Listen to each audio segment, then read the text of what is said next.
Let me welcome our guest for the next 55 some odd minutes. He is Joe Smith, currently the president of Capitol Records. In his time and in his tenure, was a disc jockey, was also president of Warner Reprise, and chairman of Elektra Asylum Nonesuch. Joe Smith, welcome. Wow, what a distinguished dossier I have when you read it. Pleasure to be here. This has always been a radio station that's been influential in my career when I started at Warner Brothers and when I went on to Elektra. And I've known any number of personalities that have come through the process here. How long was it a passion of yours to do something that one would not think a record executive would want to do, which was interview lots of talent and really get the lowdown on their candid responses to the world? Well, Glen, a long time ago, I became a fan of Studs Terkel, and I read some of these oral histories, and I thought, if I could apply that same kind of technique to the business I knew and get some of these people talking about, as you said, this is not facts and figures. This is not a chronological history. You're not going to know the dates and times and record hits and so forth of all these people. But the questions I asked were the questions that you or the listeners might ask is, what did it feel like? How was it to be successful? What did you think when you heard your record on the radio? And what was it like when you failed? And I got these people, these men and women over the last 50 years who've impacted popular music to say something. And that was amazing to me because as many years as I've been with it, I found revelations that really startled me too. How did you go about picking the people to include? I mean, you have a giant number, but there were even more who were successful. Well, if I put everybody in that I should have interviewed, you could not physically lift the book.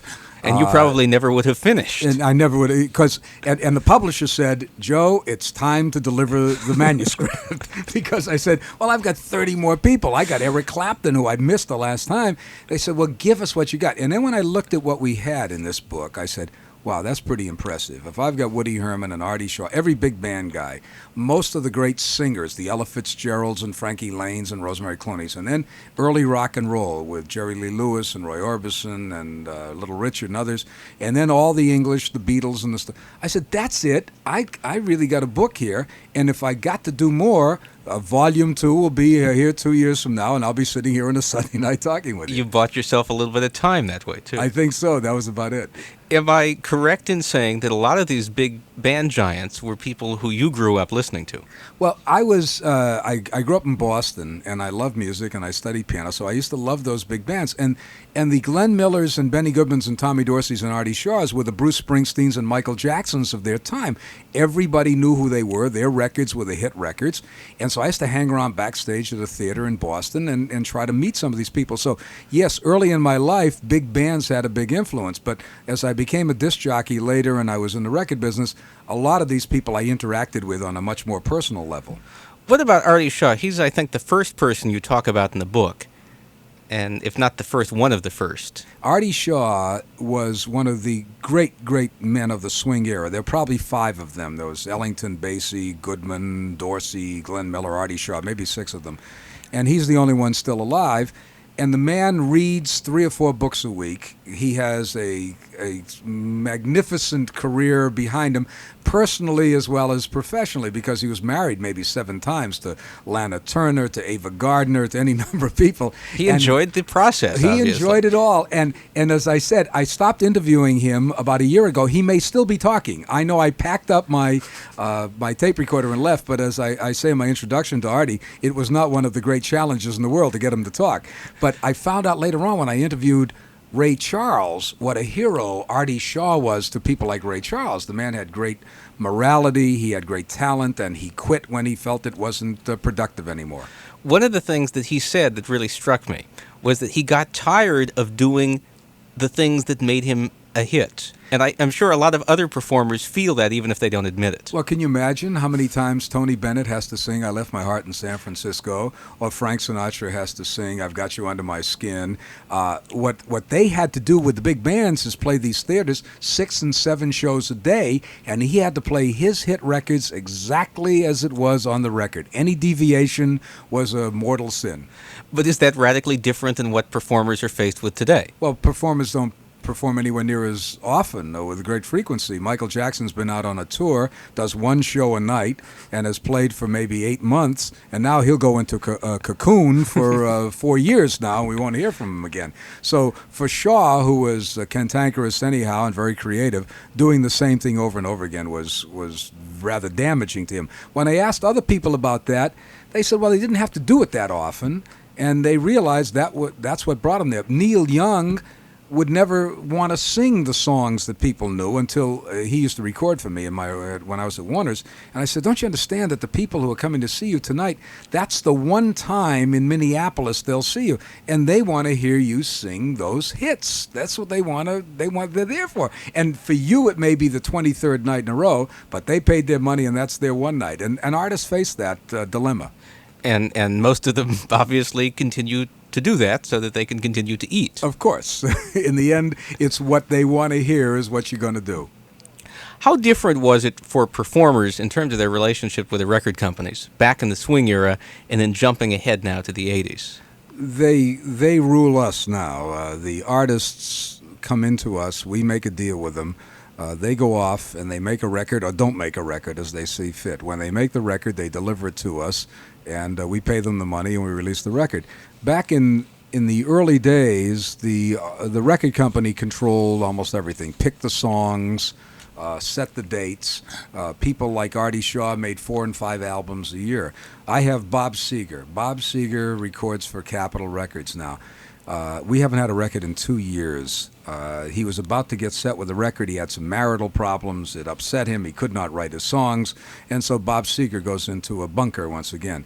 I used to have Jackson Browne, and I made the statement once, he makes a record every time Halley's Comet comes over, whether he has to or not. The Eagles, after they made their record of Hotel California, felt they couldn't match it, and so they spent 3 years trying to deliver another record. The record artists, the recording artists today are in charge of their own careers and destinies, and we merely bankroll and distribute and market these records. We're not in charge of what they do. How did it evolve from one extreme to the other? It started when artists started to write their own songs. When in the 60s, when Bob Dylan came along and really changed the nature of songwriting totally and made it so personal. Up until then, you had Jerome Kern and Gershwins and Cole Porters and other writers writing songs that we would pick for our artists to record.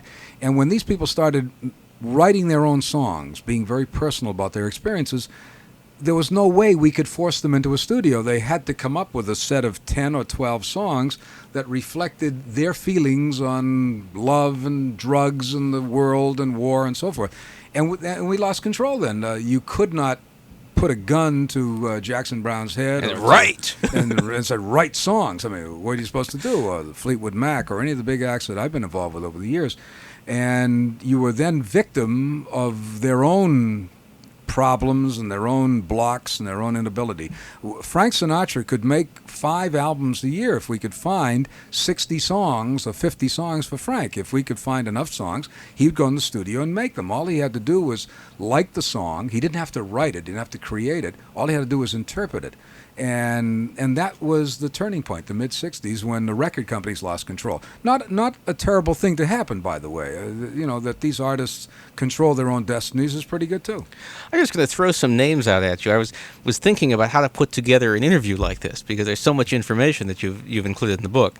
So I figure sort of a combination of talking about the industry and just talking randomly about performers, if that works from your standpoint. Les Paul. Les Paul has always been someone who's really fascinated me. Well, I was amazed. I knew Les Paul from Les Paul and Mary Ford. When I was a disc jockey, I was playing their records in the late 50s, and I didn't know how great a guitar player he was. This man was one of the great jazz guitar players. In fact, in my book, I have a picture of Lionel Hampton, Artie Shaw, Louis Armstrong, Benny Goodman, Buddy Rich, and Les Paul, the guitar player, among all these giants of jazz. And Les Paul is a tremendous idol to guitar players today. As a matter of fact, it was about 2 weeks ago, my wife and I were in New York, And there was an auction. I was an MC and kind of an auctioneer for a charity event, and Les was there, and there was a Les Paul guitar that he signed, and bidding for it were people like Neil Young and Phil Collins and Robert Plant and any number of musicians were there. He represents something. And the man can tell stories. I'll tell you, Glenn, if you got him here, you'd have to go on till 5 in the morning before he would catch a breath. I had heard a story about him, and maybe you can authenticate this, that he had a traffic accident back, late 40s, early 50s, and they had two ways of setting his arm. Either they could set it straight or they could set it bent. And they set his arm bent, supposedly, so he could continue to play the guitar. That's absolutely the truth. And another thing about him was that, of all people, to inspire him, Gene Autry was the guy. He used to go to a theater in Minneapolis, and Gene Autry was on stage, and Les was in the audience trying to copy the chords that he played. Gene Autry influencing Les Paul. Gene, you hear that? Yeah. It's your radio station here. And Joe Smith is our guest on Gene's radio station. He's with us between now and 11 o'clock. If you'd like to join us on the telephones, talking about the music industry, either talking about a specific performer you've always wanted to hear some information about, or talking about the complexion of the industry. I mean, this guy has been in it at the very top, producing and attracting lots of talent to record companies like Warner Brothers, who might not otherwise never have gotten there, changing the complexion of the company, and we'll be discussing that between now and 11 as well. Joe Smith in studio, 520-KMPC, the number from Los Angeles, 977-KMPC from Orange County. Steve, good evening. Good evening. I have a question for Joe. Okay, he's right here. Thank you. I'd like to ask him upon what performer and who it was that Berry Gordy Jr. and Motown Records really skyrocketed and began their, from which they got birth. The Gordy operation and the Motown operation came out of, first of all, songwriters and producers. There was the Holland Dozier Holland group, it was Smokey Robinson, and a group of songwriters. And from that, and then Marvin Gaye, who wrote his own songs, but Diana Ross, who was perhaps, along with the Supremes, their biggest and most favorite artists, were really products of what Holland Dozier Holland had written for them. And Berry Gordy, in the book, Lamont Dozier tells how Gordy, who had worked at the Ford plant, thought a good idea was to put in a time clock for these guys. And here these songwriters come in the morning and punch a clock and go to their office and have to go write Baby Love, and then punch a clock and go out to lunch and come back and write another song. They started with a whole group. There was Martha and the Vandellas, the Miracles, the Temptations. The Four Tops came a little later on, and the Supremes. All of that happening in Detroit. And I must tell you that one of the mysteries to me is that when Gordy picked up Motown Records and moved it to California, all of a sudden Detroit stopped being a source of talent. And you wonder, was it because they were there that the talent got found, or was it only a freak that in those few years all that talent came out of Detroit? And it's hard to pin it down to one artist, and I'd say the most success of Motown came out of its producers and writers and house band, and they put all the Mary Wellses and the Martha Reeves and all the others around that. Do you suppose that one of the reasons that the talent seemed to dissipate or not be in as abundant supply was because Gordy brought it out? I think Gordy was the charismatic guy in there who could attract these people. They could afford to fail in the studio. They'd make record after record after record. It didn't matter. They weren't paying for any studio time. And he could find them. And when he left, the focus was gone. And I've often played around with the idea as a record company head of opening up, if I could find a guy like Gordy or a woman like Gordy or somebody like that, to go to Chicago, to go to Detroit, to go to Philadelphia, where all kinds of music is coming. In Chicago, they used to have record companies, Mercury Records, VJ Records, Chess Records, and all kinds of talent came out of there. When they all moved out, Chicago ceased being a recording center. Philadelphia was a major recording center for years, and you don't hear very much coming out of Philadelphia. And I think it's only somebody to be the attraction in there, to give people the opportunity to make records, that would be the difference. And if somebody went into Detroit now who had all the facilities that put out an ad in the paper and said, come on in and try, you'd get Detroit going again. You might start another Motown. Wasn't it really Smokey Robinson and Gordy who began together maybe when they was 18, 19, 20 years old, and that it was, I think, a first song that Smokey Robinson had written that Gordy turned into a big seller that got all the attention. Well, Smokey was obviously one of the building blocks, and he came along very early in the game. I don't know what the first hit record was. Mr. Postman, something like that was very early on. But Smokey Robinson was a key player, first of all, as a member of the Miracles, and secondly, as a producer. So the Motown story is very much Gordy, very much Smokey, and then along came Stevie, and along came Diana, along came Marvin, and a lot of other players, and that was a miracle in pop music in this country. Thanks for the call. Thank you, Steve. Ask you one. Sorry, the finger on the button went faster than his mouth. Yeah. We'll catch you next time again, Steve.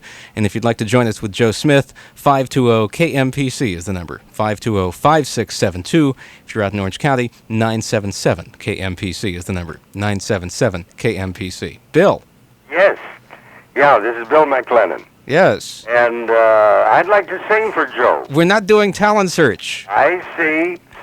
What was you going to sing, Bill? Is a song of your own, or what was that? No, I sing all of Sinatra songs, Tony Bennett songs, real good ballads. Well, I've got, Beautiful ballads. I'm the head of Capitol Records, and we got all the really great Sinatra records. Come Fly With Me, Nice and Easy, and songs for young lovers. The problem you face, Bill, in trying to make it today is that kind of talent is not very much in demand on record. It can work in clubs, it can work in Vegas. Know that, Joe, I know that, and I agree. Bill, thank you very much. Joined us at 520-5672. The comment that he made, the fact that he is singing songs like Sinatra sings. You, when you went to Warner, and I realize we're doing this slightly out of chronology, but you were put in a position of doing things that hadn't been done before, trying to build up the label, trying to sign acts that were certainly risks. How did you decide who was a good risk and who was a bad risk? Well, you kind of had to have some instincts about it. The fable about your ear and you can hear hits. Most of the people who have been running record companies, they have some pretty good judgment, but they're not golden ears. It's who you listen to. And when we bought Frank Sinatra's company, Warner Brothers bought Reprise Records in 1963, and my roster was pretty much Sinatra and Dean Martin and Sammy Davis, and I had Petula Clark and Peter Paul and Mary and a bunch of people on Warner's. But we knew that the world was changing, and so we signed Jimi Hendrix, the Grateful Dead, the Kinks, a number of acts back there in the mid-'60s. And I remember Sinatra, who really was not a great fan of rock and roll music anyhow. One night he saw me in Trader Vic's restaurant in Beverly Hills. We had taken a group of our artists to the Forum to see a boxing match, and then back there for a supper afterwards. Bob Dylan was there and a bunch of people there. And Sinatra wanted to know who these creeps were that I was with, because they certainly didn't look like they belonged in a Vegas showroom. And I said, they are selling a lot of records, making you a lot of money, and they are the future of the record business. And for me to go to San Francisco and sign the Grateful Dead was a radical departure from anything I'd known musically, culturally, sociologically in my life. They represented something so foreign to me, but you had to know, as someone who was dealing with public taste, that this is where you had to go.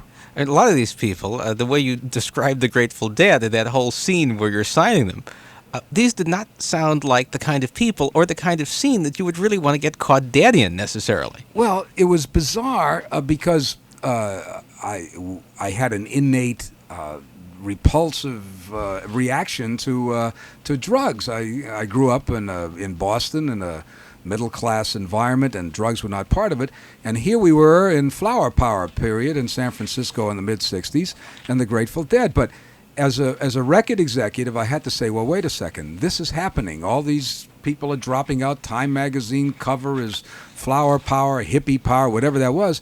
And here these guys, the Grateful Dead, 6 of them, were playing music that they were reacting to. And so I signed the Grateful Dead and lived through 9 years of my life with these guys who did hallucinogenic drugs to such an extent that the line between fantasy and reality was a very blurred one. And from a normal conversation, we would get into some Space City conversation and back and forth in there. There's some comment, I think, where they were talking about making a record, and they were saying they were were going to go get some polluted air and record the polluted air and then go record the clean air and mix the two together. Well, they said that. They wanted to mix the heavy air of a smoggy day and then the light air of a desert.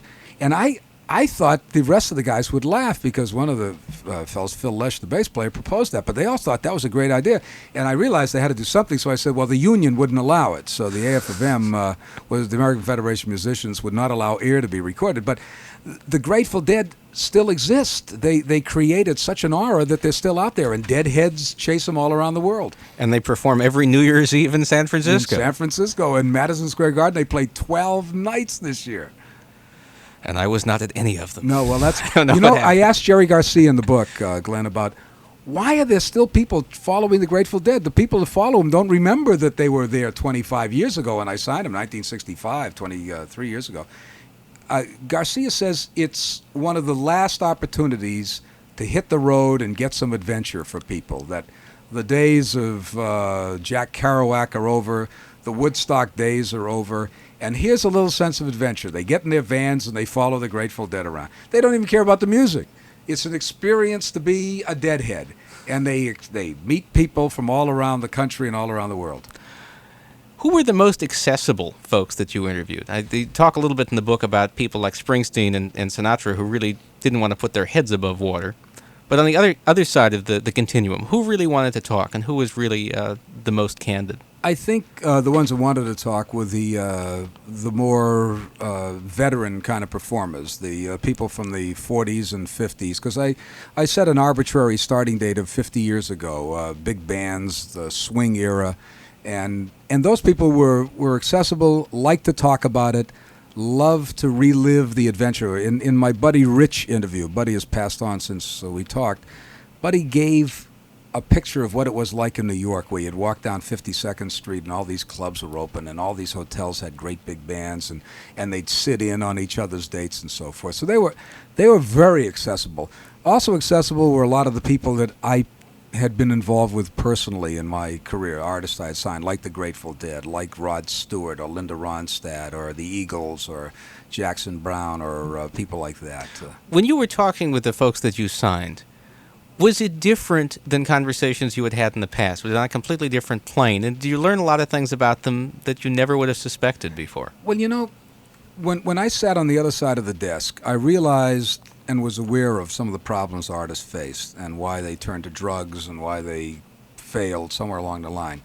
But I was dealing with it from a business standpoint. I was daddy out there as the record company head, and they were the children out. And if they went astray, they went astray. To hear James Taylor, an artist I had signed back in 1969, talk about the need for instant gratification, the pressures of success, and why he slipped into a very heavy drug habit and got out of it, went back into it, and now is straight again. It was very poignant for me to understand that I didn't have the time to deal with that when we were in business together. I'm running a record company, and whatever moral suasion I might have had in convincing them not to do these things was minor. I needed records from them, and they led their own lives. But to hear them talk about it, to hear Robert Lamb of Chicago talk about how he slipped into drugs, or Paul Kantner from the Jefferson Airplane and how drugs were part of their culture, for me, some of that pain, and also the pain of not making it anymore. As a record company executive, that is the single most difficult task, is to tell an artist that you are no longer wanted at the record company, that what you do has no validity anymore. And I became very friendly with Petula Clark a number of years ago. I had signed her. She made any number of hit records. My wife and I stayed at her home in Switzerland. She dropped her children off with us, and she had a lot of hit records for us for a 7-year period. And then it was over. It just ended, as it does with so many performers. And I had to tell Petula Clark that we no longer wanted her. We could not take the financial and risk of staying with her any longer. And that really broke up our friendship, too. And it was a sad day for us when that happened. And to tell an artist that they're still doing what they're doing, but the audience has shifted, is possibly the most difficult task, as I say, for any record executive. It's like anything. When you mix business with pleasure, somehow it's hard to do the cold, hard things you have to do for business. Brian, good evening. You're on with Joe Smith. Yes, I was wondering, you talked about the drug problem in the 1960s. Was there any prevalent drugs during the Frank Sinatra era? Well, Wooddy Herman in his interview, Brian, talks about it was cool to do drugs because it was not cool to be an alcoholic. And there's a funny story there. I mean, it's a sad but funny story that Stan Getz tells in my book along with Wooddy Herman. Stan Getz was part of a saxophone section that was called the Four Brothers. It was one of the great saxophone sections. There was Zoot Sims, a guy named Serge Chaloff, Herbie Stewart, and Stan Getz. And I remember, and Quincy Jones told me, that's the greatest saxophone section he ever saw. However, they were stoned all the time on stage. And so Getz is telling me a story that when they used to play in the theater, they'd also have to play for the vaudeville acts. Now, they were playing in Springfield, Massachusetts, and there was a dancing bear, a big dancing bear. Now, the guys in the saxophone section had to play the music, but they couldn't keep their heads up. They were so stoned. So they put the music on the floor, and they were bending their heads down, and they were kind of hidden behind the bandstands, if you know what a band looks like with the bandstands. And the bear came very close to the band and swung his paw and knocked the two trombone players into the second row and swung the paw over the saxophone section. And Getz turned to Zoot Sims and says, did you feel something, man? And he says, I don't know. But Wooddy Herman turned around and thought his entire saxophone section had been decapitated. He couldn't see ahead, and he thought it had all gone. Drugs did exist, not to the extent that they came along in the 60s when they were part of the social fabric of this country.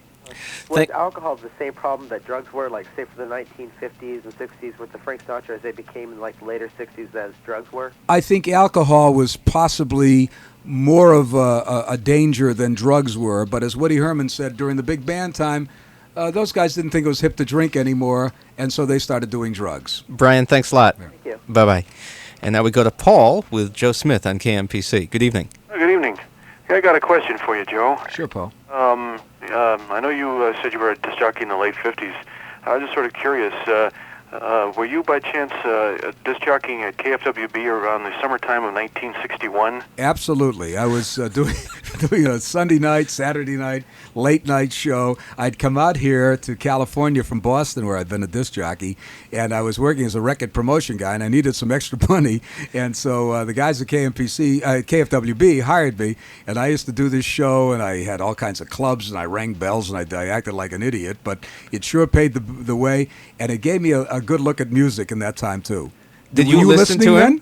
Yes, I did. And I remember the what are you, some kind of a nut club? Oh, my God. Thank you, Paul. I can't tell you what that means to me, Paul, to know that that made an impression. Oh, it did. It definitely did, and I enjoyed it. And well, thank you very much, Paul. Thanks for the call. well, thank you. You didn't have any air checks, do you, Paul? No, I don't. I wish I did. I wanted to bribe Joe with him. Oh. Or blackmail him, either way. Blackmail would have been the word. Right, right. Thanks a lot. Thanks, Paul. Bye-bye. Gene, good evening. Hello, Glenn. Hello. Hello, this is Gene Ward. I talked to you, I think, when Joyce was there. Okay. How are you tonight? I'm fine. How are you? Good. Joe? Yes, Gene. Yeah, Joe. Gene Ward, one DJ to another. Right. The great DJs, Martin Block. Martin Block was maybe the first guy I ever listened to because I could pick him up when I lived in Boston growing up, and he used to do that make-believe ballroom in New York. And he set a trend for that kind of disc jockey. And then I lived in Boston where disc jockeys were, Bob and Ray were disc jockeys, actually. When it changed and rock and roll became a thing, the best disc jockey I ever heard, or the most dramatic, was Alan Freed, who started out of Cleveland. Yeah. But the traditional disc jockeys of Dick Whittington and this city has been blessed with all kinds, from Al Jarvis on. Gene Norman. Yeah, Gene Norman and Dick Whittington. And What's Paul Compton doing? Paul Compton is still on the air somewhere. I think he's on in the Valley or someplace. He still does a show. And, of course, Johnny Magnus is on this station, who's been around for 25 years. He's and wonderful. and Roger Carroll gives me a call every now and then. He owns a radio station or a piece of a radio station. And the problem with being a disc jockey a long time, Gene, is that you don't get much of an education in how to do anything else. When those years as a disc jockey, I realized I couldn't sell stock or sell real estate, so I got into the music business and got in the record business afterwards. Gene, thank you very much. He joined us at 520-5672, 520-KMPC, with our guest, Joe Smith, between now and 11 o'clock. But being a disc jockey, as the record industry has changed, so has radio. I mean, you don't have nearly the same freedom as people had back in the 50s and the 60s. Well, I could play, Glenn, I could play from Bo Diddley to Doris Day. If it was a hit record, I played it. Radio is so fragmented now that if you listen to one of the rock stations, KMPC FM, for instance, you wouldn't know any black people made records. They don't play any black artists. Stations narrowcast for 13 to 16-year-old girls who are left-handed, and only the kind of music they would like. And as a result, the personalities in radio are very much diminished. You can't get anybody who appeals to a broad audience anymore because radio stations are really breaking down their demographics into a very narrow band. By the same token, were artists back in the 50s and early 60s more inclined to really cooperate and be involved with the radio stations, not just as recording artists, but to do other things connected with the radio station to promote their records? Anything. And when I would do record hops, these dances, I could get any artist to come out to my CYO, to my Catholic church in Dorchester, Massachusetts, or anything, to come out and make a free appearance to get their records played on the radio. They were very much involved with radio then. But because we are dealing with a different kind of artists now, who makes more money than maybe all of them made during that period, and because radio is so fragmented, you don't get the same thing. It's a much bigger business, much more widespread than it used to be. Let's talk a little bit about the teen idols, Frankie Avalon and Fabian, and Bob Marcucci, who I guess was the guy who produced all of those guys. Well, Fabian in the book has one very plaintive line in which he says, "Nobody ever told me it was going to end." Here was this manufactured artist that Marcucci had come along. Bob Marcucci is a guy from Philadelphia who had been a promoter and a kind of an operator there, and realized that you could take some good-looking kid, give him some kind of backbeat, give him a song, and you could create a star, put him on the Dick Clark show at the time, the bandstand show. And that's exactly what he did with Frankie Avalon and Fabian. Now, I don't equate their talents, or I don't say they're not talented, but these were not world-class artists who were going to be Bob Dylan's or the Beatles, but they were created and manufactured. The hard part for them, at least Frankie got off into do all those movies with Annette and those beach party bingo pictures. Fabian has had a hard time, and he's now an actor, and he does the nostalgia shows and the old rock and roll history shows. But they were manufactured. There was more of that happening in the 50s than happens now. It would be very difficult to create that kind of artist now. Did it have anything to do with the fact that there was more of a personal rapport between the promotion people and the disc jockeys, and it was easier to get people to have their records played? Well, it was easier because if you came into me as a disc jockey, or you came into any disc jockey around the United States, it did not matter who made the record, black or Hispanic or girl or male or pop. If it was a hit record, you played it, and there were certain criteria for hit records, and you believed that Doris Day, Rosemary Clooney, and Elvis Presley could coexist on one radio station. And it probably made it far more exciting to listen to. I would think so. There is no radio station that does that now. This radio station plays a lot of old nostalgic music out of the 50s and 60s and 40s and so forth. And there is a narrow audience, I don't mean a narrow audience, but there is a specific audience that this program's for. There's a station down the street that's playing contemporary hit rock and roll music. There's a station that won't play hit singles but plays these heavy metal kind of records and so forth, and there's a station that's only playing hip black music, and so it is less exciting. To get that exciting spectrum of music, you have to go all over the dial. You can't listen to any one radio station and get a sense of what music is about now, and that to me is the handicap. One of the other things that seems to become very clear in your book is that there were, especially in the late 50s, early 60s, several songwriting duos that really had a profound impact on a lot of the rock and roll that came out. And perhaps that's true now, but it doesn't seem like whoever the songwriters are have as high a visibility. Because the most important artists of our time write their own material. The Bon Jovis, the Poisons, the Bruce Springsteens, they're writing their own songs. And the Goffins and Kings and Barry Mann and Cynthia Weil and Jeff Barry and Ellie Greenwich and artists, songwriters of that type, there's less opportunity. There are less artists looking. I still have Tina Turner who's looking for songs. We still have a number of artists looking for songs, but nowhere near as many. Probably 70% of the records pop records made today are generated, the songs are generated by the artists themselves. When they were generated by these man and while sort of teams, was it much more mechanized, as in, we need to release 2 new records today, you have to finish writing these songs and come up with something? I don't think so. I think there was a vast pool of songwriting available to any artist who wanted. If Roy Orbison or Steve Lawrence and Edie Gourmet were going out looking for songs, they could listen to a vast array of songs written by any number of people. And some people would write on spec. If we wanted a song for Frank Sinatra, we'd go to maybe 6 different songwriters and say, we need a song for Frank. And we'd hear them, but we didn't have to accept them. There was a great choice, a great level of choice then. Vince, good evening. Yes, hi. I'd like to ask a question to Joe. Joe, on the night that Jimi Hendrix died, he came into a nightclub where War was appearing. And he jumped on stage with them and did a long blues song with him, remember, called Mother Earth. And there's a recording of that I was fortunate to be able to listen to just a few months ago, and it's really a fantastic piece of music. And I was wondering if you knew that if that did exist, and if you knew why it has never been released. Well, I'll tell you an interesting story about that. I had a call. I came into my office the next morning. I was in rather early, and I had a call from Associated Press in Nashville, Tennessee. And the guy said, we've got a report that Jimi Hendrix has died. Can you comment on it? And I hadn't heard anything about it. And I remember the chill I got because I had seen Hendrix about a month before that. I had been in London. And then subsequently, we had lent Jimi Hendrix a great deal of money to build a studio in New York as a record company, Warner Records. And we had him insured. He had his life insured with Lloyd's of London. And Eric Burden, who had played with him the night before, started to give testimony that Jimi Hendrix had killed himself. And I remember calling Eric Burden. I said, will you shut up? I mean, what is this, killed himself?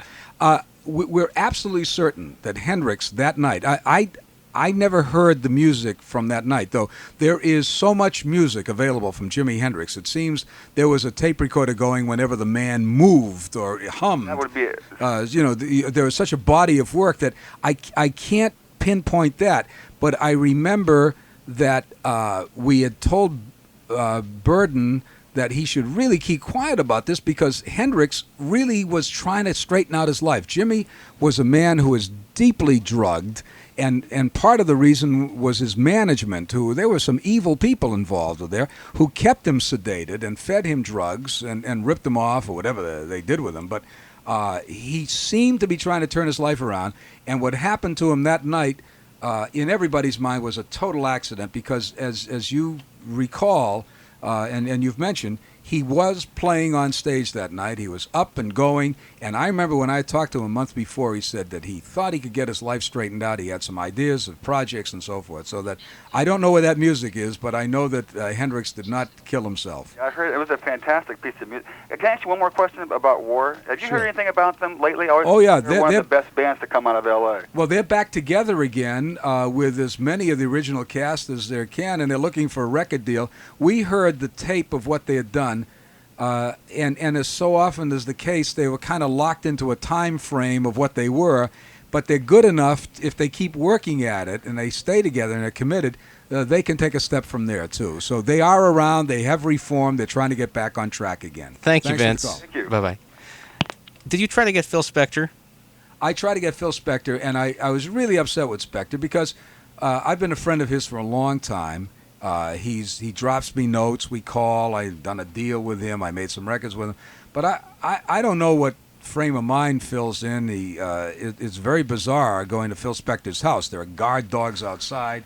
Once you're in the house, you can't get outside again. He turns off the lights. A couple experiences I had with him.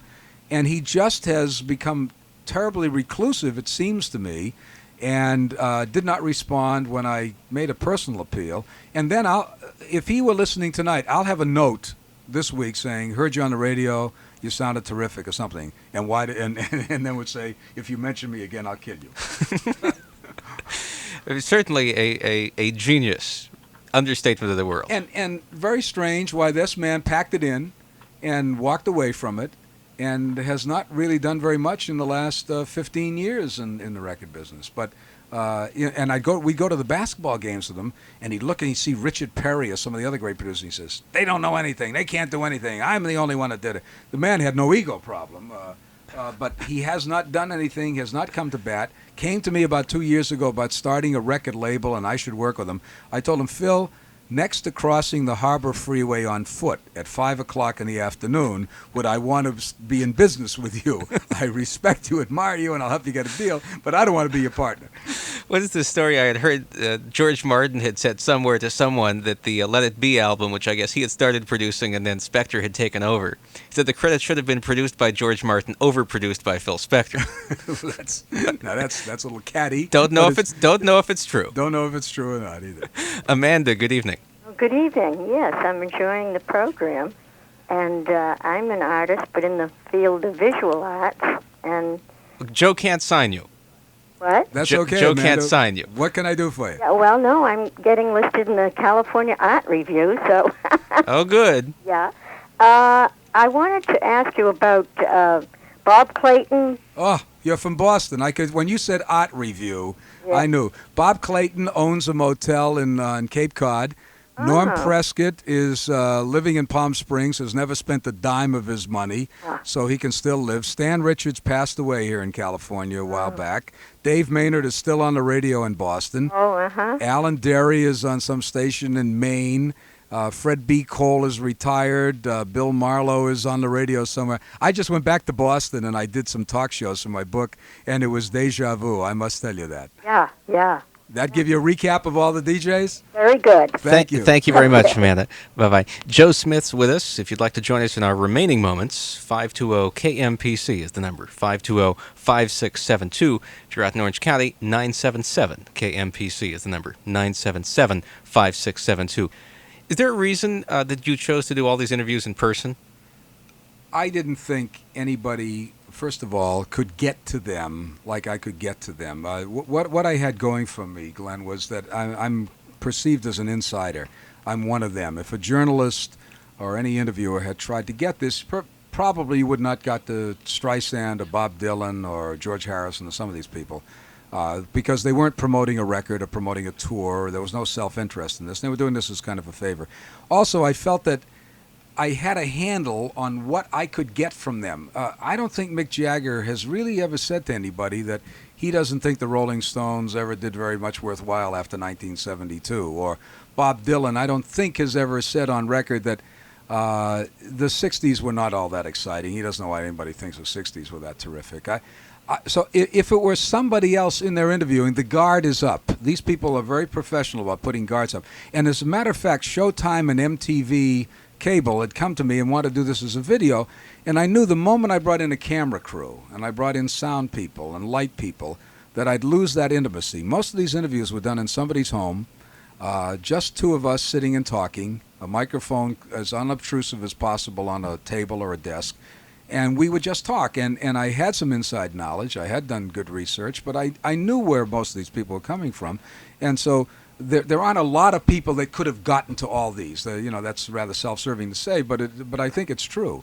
But the thing that comes out in most of their stories is these are not stories you typically get on one of these Entertainment Tonight type shows. These are far more intimate details of their lives. Well, they're on, the guard is up. They'll do it by rote when they're doing an interview with Entertainment Tonight or doing any of the morning talk shows or whatever. I could get them and each one was about an hour and 15 minutes, and from them we got 2 or 3 pages of each one in this book of 220 people. But I could get it relaxed and talk about music, and that's what they love to talk about. And I probably have a more intimate knowledge of the kind of music they made than most interviewers would have. Most interviewers are locked into a certain time frame. But on one day, Glenn, I interviewed Tex Beneke, who was from the Glenn Miller Band, right, Bo Diddley, and Linda Ronstadt. And I must tell you, I don't think that any one of them heard of the other one at all, but I could move through those time frames and talk to Bo Diddley about what it was to get ripped off as a black artist in the 50s, a blues artist out of Chicago with a small record label. Could talk to Beneke about Glenn Miller, because Glenn Miller was as I said, he was the Bruce Springsteen of his time. And then talk to Linda about her career that had moved through the Queen of Rock and Roll into this Nelson Riddle period and standards, and then into Hispanic music and so forth. and get from them. Again, because I kind of lived a lot of that with them and could get those reactions from them. You can ever release the tapes? Well, the tapes I'm giving to a group of colleges, Yale School of Music, Michigan, I think SC. A number of them have asked them for their archives, and so I'm cleaning up those tapes now. But they are fascinating. There's a lot of material still on those tapes that we couldn't use, obviously. That's got to be great stuff. Malcolm, good evening. Hello, Joe. How you doing, Malcolm? Pretty good. You know who this is? Malcolm Leo. All right. You're talking Just now. thought it would be lovely if you could share that wonderful moment about the Thanks for the Spins episode down in Florida. Was that the roulette?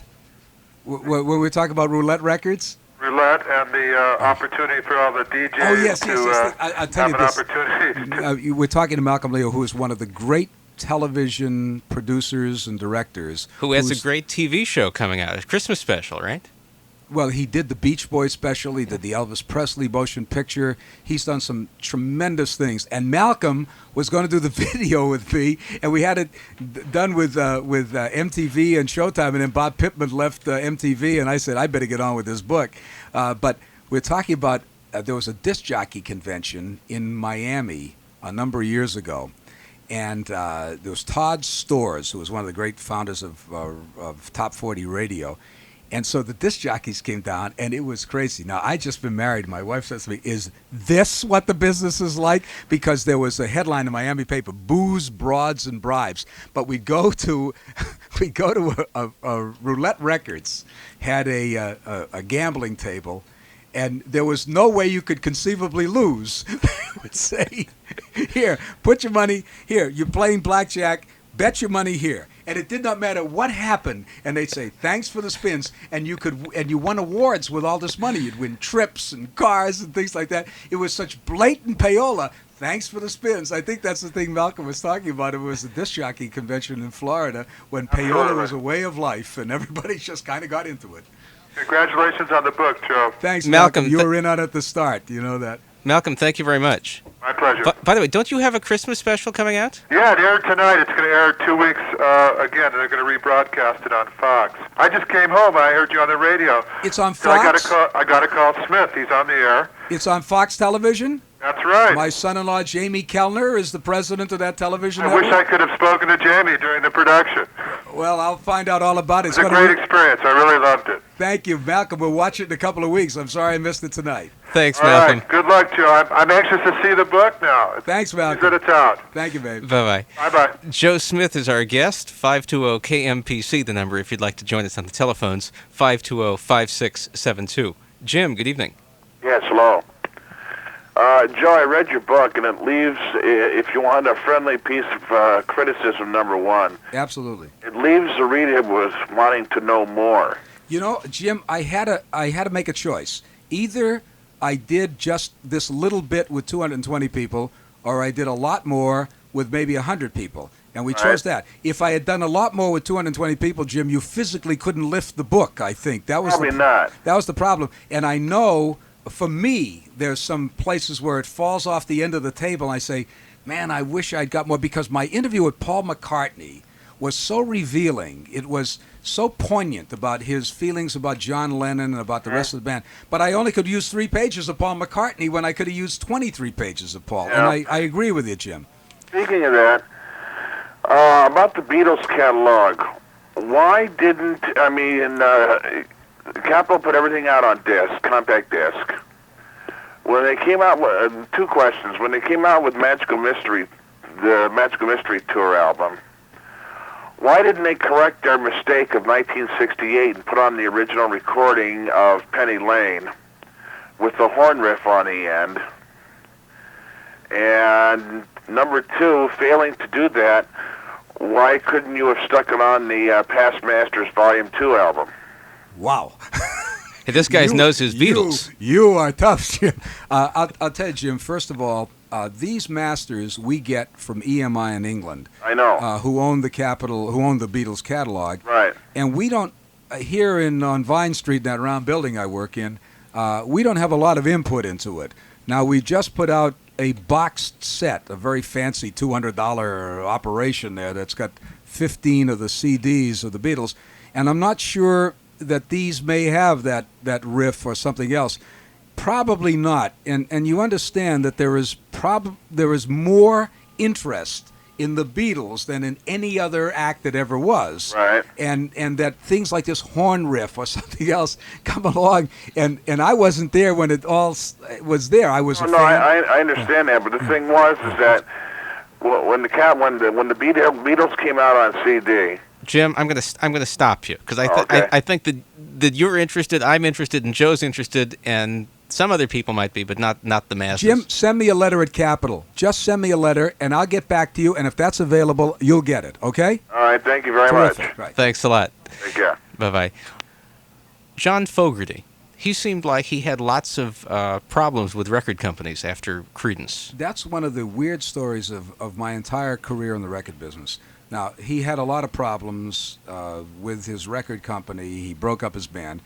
And then when I took over Electro-Asylum Records, he had been signed by my predecessor, David Geffen, and he brought his record into me.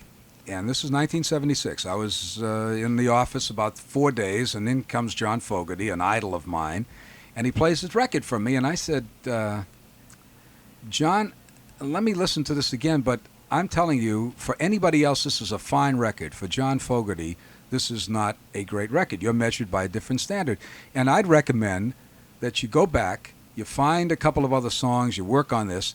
And he was very upset, and he picked up his tape, and he stormed out of the office. 3 days later, I got a call from John Fogerty from San Francisco. He says, you've just done me one of the great favors of my life. I agree with you. This is not a great record.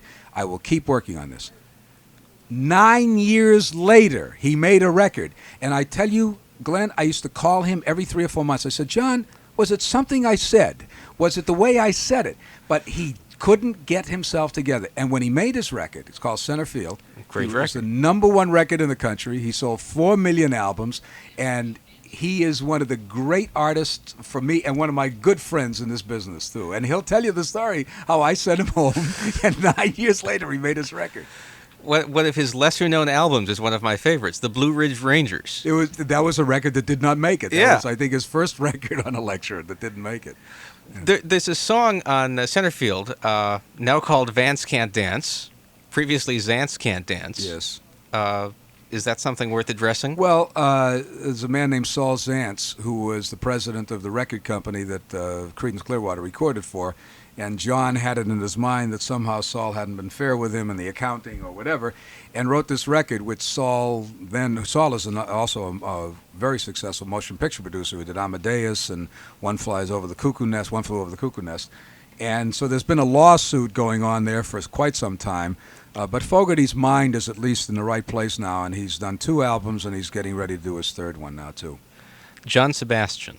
John Sebastian was an interesting... I thought John Sebastian would continue on and on and on, because he was a songwriter that had a feel for good pop songs, very much like maybe Glen Frey, the Eagles. And with his first band, and then on his own, he had any number of hit songs, and then it just seemed to fade away. And that is one of the interesting things in my journey through this book, Glenn, was they still do what they did, but the audience moves on, and the audience doesn't want to hear it anymore. And right now, artists like Joni Mitchell or Neil Young or James Taylor, they're still popular. They still have a large audience. But on record, it's not what it was, because the audience has moved on to Bon Jovi or John Mellencamp or somebody else. The audience is basically fickle at some level. Well, the audience moves on, and it is not necessarily followed that an artist can continue to please an audience as the audience moves on. There are a couple of little vignettes in the book that they keep popping up between the stories about the artists, about Joe Smith. Enter Joe Smith again. And to my mind, these are some of the more fascinating pieces. But will you tell the story about the Eagles and the Eagles' last album? Well, this is kind of an indication of the insanity of our business. The Eagles, in their prime, when they were a hot group, and they were always a hot group, they never made a bad record, would sell 10 to 12 million albums worldwide. For a record company, that was $50 to $60 million worth of business. I mean, we're not talking chopped liver here. So I had convinced the Eagles that it was time to make what we call a live album, recorded in concert, that there was a time in their career. They had never done one. And they finally reluctantly agreed. The Eagles were starting to break up, and they were having their own internal problems, but they agreed to do this. And I had already booked $50 or $60 million worth of business for Warner's, and I had called Warner Communications in New York, said I got it. And the Friday before they were going to do their first concert, they were going to do a Tuesday, Wednesday, Thursday, Friday night at Santa Monica Civic Auditorium. I had a call from their manager, Irving Azoff. He said, I think we got a problem with the guys. And I said, what's the problem? He said, well, they better tell you about them. So Glen Fry and Don Henley got on the phone. They were the two principals. And they said, we're not getting along. We don't want to spend all the time on this album editing and writing a new song for it. We can make more money out on tour, this la, la, la, la, la. And so we're not going to do the album. However, we promised you we would do the album. So if you answer a question, we'll do the album. And I said, this is $50 to $60 million. Why are we doing Let's Make a Deal here? They said, that's the only way to do it. So they knew that we had done a lot of baseball trivia. And they said the Baltimore Orioles in 1971 had 4 20-game winning pitchers. If you name them, we'll do the album. They were serious. And they were, well, I didn't know how serious they were, but, they say if you see your child under a truck, you have the strength to pick up the truck. I saw $50 to $60 million, and my mind got superhuman, and I remembered the 4 pitchers. And I named them, and there was silence. I said, well, they said, well, we'll see you Tuesday night. Subsequently, I asked them, I said, what if I hadn't answered the question? They said, we'd have gone on tour and never made the album. I'd have been out $60 million worth of business. And the album did do well, right? The album obviously did quite well. You have done this. You spent 2 years doing this book. At least that's what you say in the book. It's amazing to me that you could have gotten this wide variety of artists in that short a period of time and run a major record company. Well, the record company was certainly not a part-time job, and chasing these people down, I started it before I joined the record company. And then when I got with the record company, it was very difficult finding people, but I would bunch these interviews and get as many as, I'd go to London and try to do 10 of them in 10 days, and go to Atlanta, Nashville, Memphis, and here in Los Angeles, and do them on weekends. It's 220 interviews, and Bob Hilburn of the Times and Todd Everett of Herald Examiner said that no one has covered this much territory in any kind of publication. I'm proud of it. I'm proud I got it done. And I'm thrilled that some people are buying this book now and enjoying it, too. Are you burnt out? Will you do more? Well, they want me to do Volume 2, and Springsteen has said he'd be the first one to come do it, and Tina Sinatra said Daddy would be thrilled to do it, and he's sorry he couldn't do the first one. So whoever I missed the first time, I could probably pick up. I think my wife would kill me if I got off and took the tape recorder, and I'm not sure Capitol Records would be thrilled if I went off and did this again. Joe Smith, there aren't that many people in the world who I'm really, really thrilled to meet, and you're in that category, and I thank you very much for joining us. Glenn, this has been a kick, and I appreciate the calls, the interest, and the listeners, and your interest, too. Thanks a lot. Thanks a lot. He is Joe Smith, author of Off the Record, an oral history of popular music. He's also the president of Capitol Records. This is a great stocking stuffer, a great Christmas gift, and as Todd Everett once said, no one else has covered so much ground in a book, and I would tend to agree.